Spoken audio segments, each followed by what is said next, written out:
আচ্ছা, শেষ কবে মেনস্ট্রিম টেলিভিশন আমাদের দেশের বেকারত্ব, শিক্ষা, স্বাস্থ্য কিংবা সাধারণ মানুষের এই যে পকেট কাটার মতো সিরিয়াস ইস্যু নিয়ে আলোচনা হতে দেখেছেন? মনে পড়ছে না তো? পড়বেই বা কী করে?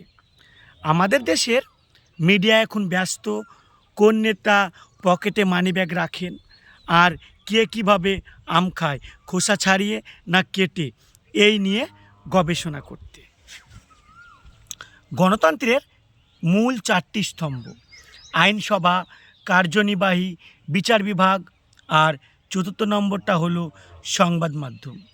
এই 4 নম্বর স্তম্ভের কাজ ছিল সরকারকে চোখে চোখ রেখে আমাদের হয়ে প্রশ্ন করা। কিন্তু হাস্যকর ব্যাপার হলো 2026 সালের latest world press freedom index কি বলছে জানেন? বিশ্বের 180টা দেশের মধ্যে ভারতের স্থান আজ 157 নম্বরে, স্কোর মাত্র 31.96, যেখানে নরওয়ে, ডেনমার্কের মতো দেশ শীর্ষে আছে আর আমাদের স্থান একবারে তলানিতে। সত্যি আমাদের কত কিছু জানার ছিল।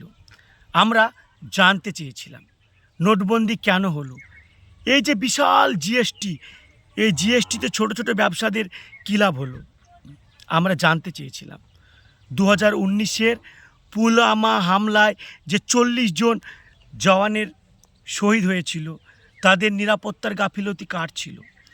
এত আরডিএক্স দেশের ভিতরে এলো কিভাবে? আমরা প্রশ্ন করতে চেয়েছিলাম করোনা লকডাউনে কেন পরিযায়ী শ্রমিকদের পায়ে হেঁটে বাড়ি ফিরতে হলো? আজ বিশ্ববাজারে তেলের দাম কম থাকা সত্ত্বেও কেন আমাদের 100-র উপরে তেল পেট্রোল কিনতে বাধ্য হচ্ছি? কেন 2014-র পর থেকে এক্সাইজ ডিউটি বাড়িয়ে আমজনতার পকেট কাটা হচ্ছে? কিন্তু মূলধারার মিডিয়া এই প্রশ্নগুলো করতে ভয় পায়।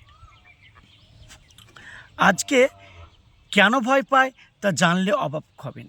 কারণ সত্য বলা এদেশে অপরাধ, এর মাসুল অনেক ভয়ানক। গৌর লঙ্কেশ, সুজাতা বুখারীদের মতো নির্ভীক সাংবাদিকদের জীবন দিতে হয়েছে সত্য বলার জন্য। হাতরাসের ঘটনা কভার করতে গিয়ে সিদ্দিকী কাপান্নাকে বছরের পর বছর জেলে কাটাতে হয়েছে।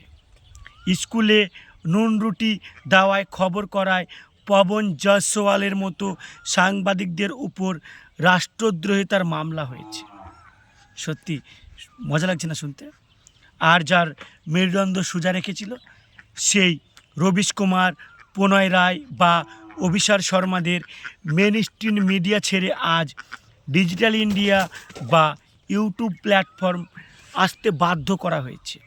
এখন শুনছি নতুন আইটি রুলস এনে নাকি ডিজিটাল মাধ্যমকেও চেপে ধরার চেষ্টা চলছে। বন্ধুরা, একটা কথা মনে রাখবেন, দেশ যদি নিরপেক্ষ মিডিয়া বা বিরোধী কণ্ঠস্বর শক্তিশালী না হয় তবে সেই দেশের গণতন্ত্র একনায়কতন্ত্রের রূপ নিতে বেশি সময় লাগে না। মিডিয়া যদি শুধু রাত দিন হিন্দু মুসলিম আর সাম্প্রদায়িকতার বিতর্ক নিয়ে চেঁচামেচি করে তবে আপনার আমার রোজকার যে দিন মরার হাহাকার শোনার কেউ থাকবে না। তাই দলমতে নির্বিশেষে বিভিন্ন সম্প্রদায়ের মানুষ একত্রিত হয়ে আমাদের ভারতের নাগরিক হয়ে আমরা প্রশ্ন করতে হবে কোনটা ঠিক আর কোনটা ভুল। আজকের আলোচনায় আপনার মতামত কমেন্টে জানান। ভিডিও যদি ভালো লাগে অবশ্যই শেয়ার করে সবাইকে সচেতন করুন। দেখা হচ্ছে পরবর্তী ভিডিওতে। জয় হিন্দ।